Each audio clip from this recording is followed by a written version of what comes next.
Bermula hakikat mengenal diri itu 3 perkara, kata beliau. Jadi cara mengenal diri itu ada 3. Yang pertama, mengenal asal kejadian diri. Nah, ini langsung diputus.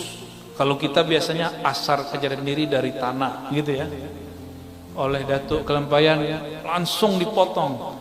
Asal kejadian diri dari Nur Muhammad sallallahu alaihi wasallam. Nur itu makhluk. Cahaya itu kemudian dizahirkan Allah menjadi 4 anasir. Ada tanah, ada api, ada air, ada udara. Hatta jin dan iblis pun tercipta dari nurnya Nabi Muhammad sallallahu alaihi wasallam. Namun nur yang mananya? Nah, ini yang jadi rahasia. Di dalam kitab Daqaiqul Akhbar, dulu saya mengatakan ini kitab kumpulan hadis palsu. Ternyata di dalamnya ada beberapa asrar-asrar ma'rifat yang disembunyikan para ulama di dalamnya. Mulailah kita sadar, tidak boleh menghina apa saja. Orang pemaksiat pun kita tidak hina, apalagi kitab yang dikarang oleh para ulama. Ya. Di Daqaiqul Akhbar disebutkan di alam ruh, di saat seseorang memandang kepada Rasulullah, jika dia memandang kepada kepala Rasul, maka dia nanti di bumi akan jadi pemimpin. Jika dia memandang dadanya Rasul, dia nanti jadi apa? Mandang tangannya Rasul, nanti jadi apa? Sudah disebut. Maka semua pekerjaan kita ini itu hanya ulangan dari apa yang kita pandang dulu di alam ruh. Saya duduk di sini, guru-guru ada di sini, jamaah ada di depan. Semuanya menunjukkan apa yang dulu pernah kita lakukan di sana. Cuma mengulang. Bedanya dulu ruh itu tidak laki, tidak perempuan. Sekarang kita jadi laki, bukan perempuan. Ada yang perempuan, tidak laki-laki. Jadi bagaimana cara mengenal diri yang pertama? Kita harus mengembalikan bahwa diri ini berasal dari nur Nabi Muhammad sallallahu alaihi wasallam. Muncullah di situ kalam-kalam ilhami, qudsi. Lagi-lagi seperti tadi, ini ilham yang didapat oleh para wali-wali. Mereka mendengar Rasulullah bersabda di alam rohani, Al-alam minni wa ana minallah. Alam dariku, aku dari Allah. Maksudnya aku dari hembusannya nafas Allah subhanahu wa ta'ala. Ternyata di kitab Sirrul Asrar pun disebut, yang dinisbatkan kepada Syekh Abdul Qadir Al-Jailani, Al-alam minni wa ana minallah, dan sejenisnya. Ada kalimat-kalimat sejenis ini.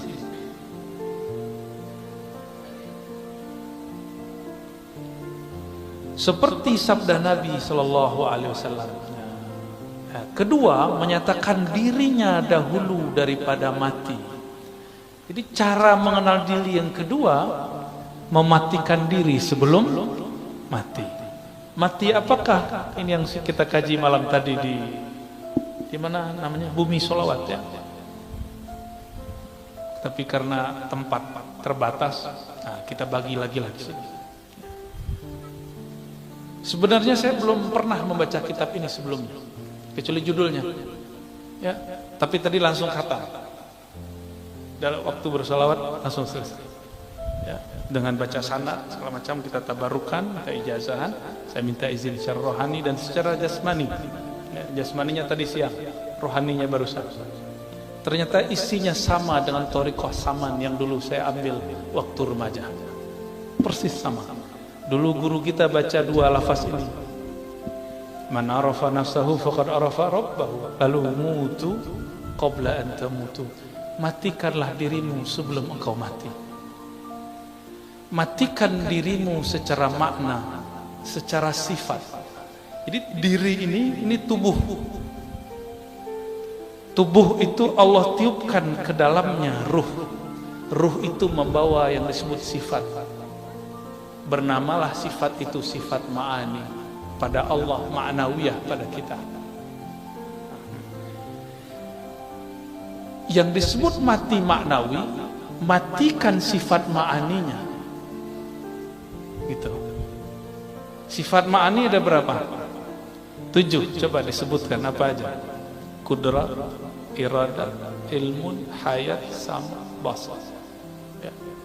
Ma'ani milik Allah, tidak mungkin dimatikan. Maka yang dimatikan hanyalah sifat maknawiyah. Kaunuhu sami'an, kaunuhu muridan. Saya punya sama pemberian Allah. Sekarang samaknya cukup disimpan sebagai sifat, tapi tidak diaktifkan mendengar. Disebutlah mati makna sifatnya, mati maknawi. Itulah mati sebelum mati. Ini yang melihat mata atau bukan mata? Nih, coba lihat. Saya yang datang ke mata bapak saudara, atau matanya yang datang ke saya? Atau bukan dua-duanya? Tapi ada cahaya. Kenapa ada orang coba mata dipejam? Ingat Monas, kelihatan? Berarti ada yang bisa melihat selain mata ini. Coba pejam mata, ingat orang yang dicinta. Sebentar aja Pak. Buka mata, masih kelihatan? Bisa. Jadi semua kita sebenarnya bisa masuk ke dimensi itu, cuma tidak mau melatihnya. Ya, kita bilang halu. Kalau halu maka ilmu para aulia semuanya halu.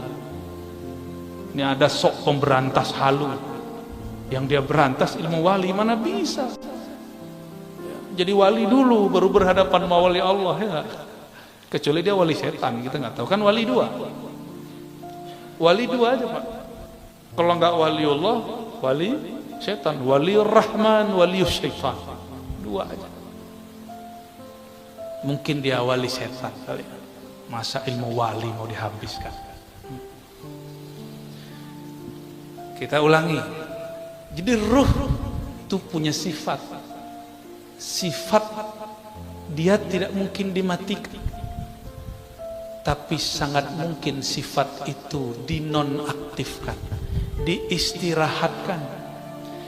Contoh sederhana, kalau kita rindu seseorang, kita pandang wajahnya di handphone, disapa oleh orang, jawab nggak? Nggak terdengar. Karena di saat itu sama kita tidak sami'an. Dia ada samaknya tapi tidak sami'an. Kita sering menyebutkan Allah itu sama. Ma'nawiyahnya kaunuhu sami'an. Kaunuhunya dicoret dulu. Itu yang disebut mati maknawi. Kaun, keadaan kita mendengar itu di-cut dulu, dihabiskan dulu sehingga tidak lagi ia mendengar. Bukan berarti sifat samaknya hilang. Gitu ya. Kenapa kita tidak bisa mendengar yang jauh? Karena keberisikan di sini. Sama sifat mendengar yang ada pada ruh, dia tidak ada ruang, tiada waktu. Kenapa tidak bisa menembus? Karena terhalang oleh pendengaran. Nah, pendengaran ini, pandangan yang ini, lisan yang ini, kudrat iradat yang ini yang harus dilebur dulu. Itulah mutu, matikanlah maknawiyahmu sebelum engkau betul-betul mati secara tabi'i ataupun hissi. Itu maknanya ya. Mutu qablaan tamutu. Ini boleh disebut dengan ruknut tariq, rukun tariqah. Nomor 2 itu. Coba kita lihat kalam beliau. Bermula setengah daripada mematikan diri itu seperti dikatakan dengan lidahnya dan diiktikadkan di dalam hati. Dibaca la qadirun wala muridun wala alimun wala hayyun wala sami'un wala basirun wala mutakallimun fil haqiqah illallah. Bagaimana cara mematikan? Lisan berkata la qadirun, tidak ada yang berkudrat, yang berkuasa. Wala alimun tiadalah, wala muridun tiadalah yang berkehendak beriradah, tiadalah yang alim, tiadalah yang punya hayat, tiadalah yang mendengar, tiadalah yang memandang, tiadalah yang berkalam pada hakikatnya kecuali Allah. Itu. Ini udah usul langsung nih. Langsung usul ini. Ini usul level 3. Ini usul pertama, kesadaran Nur Muhammad. Ya. Kesadaran Nur Muhammad. Kemudian usul yang berikut adalah mematikan sifat maknawi. Selama saya masih mengatakan sayalah yang berkuasa, maka kuasa saya terbatas. Selama saya masih mengatakan ini iradahku, iradahnya belum bisa berkekuatan kun fayakun. Selama ilmunya masih ilmuku, gelarku, doktorku, syekhku, gelar ijazahku, selama masih itu, maka ilmunya akan terbatas dengan otaknya yang sempit. Wala hayyun, jika dia masih menganggap dirinya hidup karena air, dia minum karena makan, maka nanti orang-orang itu akan menyekutukan Allah dengan nasi. Nanti ada masa di akhir zaman, paceklik, orang-orang tidak bisa makan karena tidak ada yang dapat dimakan. Di saat itulah turun keluar Dajjal bawa makanan. Akan banyak nanti orang ganti agamanya karena meyakini hayatnya ada pada makanan. Ashabul Kahfi selesai di bidang ini, maka dia mengatakan hayat kami di tangan Allah. Hayati, hayatuna, hayatullah fil haqiqah. Maka dengan itu Ashabul Kahfi 309 tahun pun masih Allah hidupkan. Maka mereka itu aulia-aulia kekasih Allah yang karam fana dalam sifat hayatnya Allah subhanahu wa ta'ala. Coba ada orang tidak makan sebulan, mati Pak? Mati ya? Betul? Benar? Orang yang mati kebanyakan nggak makan ya? Emang orang mati minum kan nggak juga? Tapi secara lahiriah kita memandang banyak orang mati karena kelaparan. Tapi kenapa Ashabul Kahfi 309 tahun tidak mati? Karena hayat itu milik Allah. Kalau Allah belum ambil ya nggak mati. Wala sami'un wala basirun. Kalau pendengaran ini 10 meter sudah tidak terdengar. Tapi kalau sami'nya sudah dimatikan, maka Allah lah yang mendengar. Allah memperdengarkan kepada kita. Inilah yang disebut kasyaf sam'iyah. Kasyaf secara sama. Disinilah banyak para wali mendengarkan kalimah-kalimah. Inilah yang terjadi pada orang yang bermimpi mengatakan, aku mendengar Rasulullah bersabda, man arafa nafsahu faqad arafa rabbahu. Dicarilah oleh ahli hadis, di mana ini hadis? Tidak ditemukan di kitab hadis manapun. Ternyata itu kalam Sayyidina Muaz ketika bertemu Sayyidina Nabi SAW secara ruhani. Karena samaknya bukan lagi samak yang ini. Coba datang ke Raudhah, datang ke makbarah Nabi SAW, bisa dengar Nabi? Coba baca salam, Assalamualaikum ya Sayyidina Rasulullah, bisa dengar jawabnya? Karena pakai telinga ini. Coba matikan samakmu, engkau akan mendengar Nabi menjawab. Ya. Kenapa ziarah terasa hambar? Karena ziarah baru dengan sifat maknawiyah kita, belum dimatikan sifat maknawiyahnya. Jadi ini tips kalau mau ziarah kubur, pakai ilmu mutu qabla an tamutu, matikan sifat maknawiyahnya sebelum engkau betul-betul mati. Lalu di paragraf berikut halaman ketiga, ketiga fana sekalian diri. Ini thariqah ketiga ya, untuk mengenal diri. Ketiga fana sekalian diri itu di dalam kudrat Allah dan iradat Allah dan ilmu Allah. Seperti firman Allah, kullu syai'in halikun illa wajha. Segala sesuatu halik. Apa arti halik? Binasa, mati.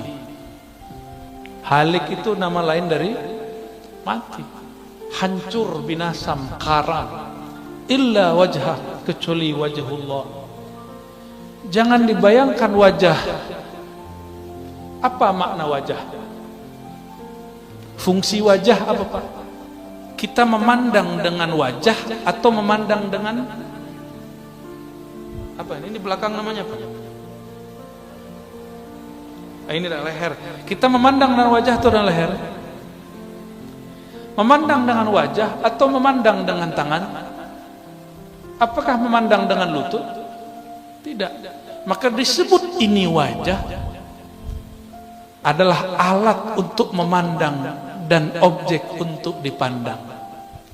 Kalau guru dulu melamar, itu memandang wajah atau memandang lantai, guru? Memandang wajah, ya? Yang dipandang wajah. Lalu disebut wajhullah.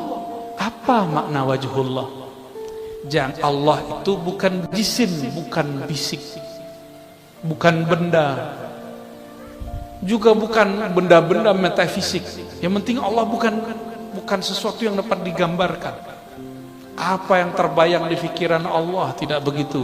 Begitulah akidah Ahlus Sunnah. Lalu apa yang dimaksud wajah?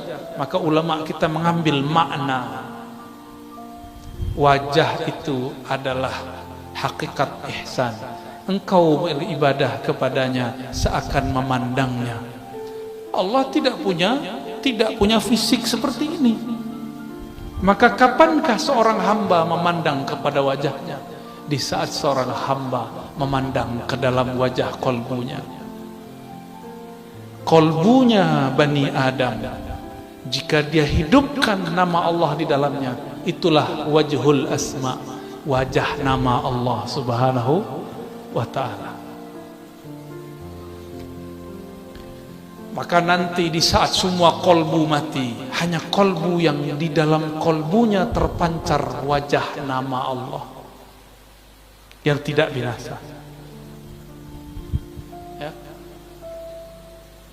Tiap-tiap sesuatu binasa melainkan zat Allah. Beliau mengartikan wajah di situ zat Allah.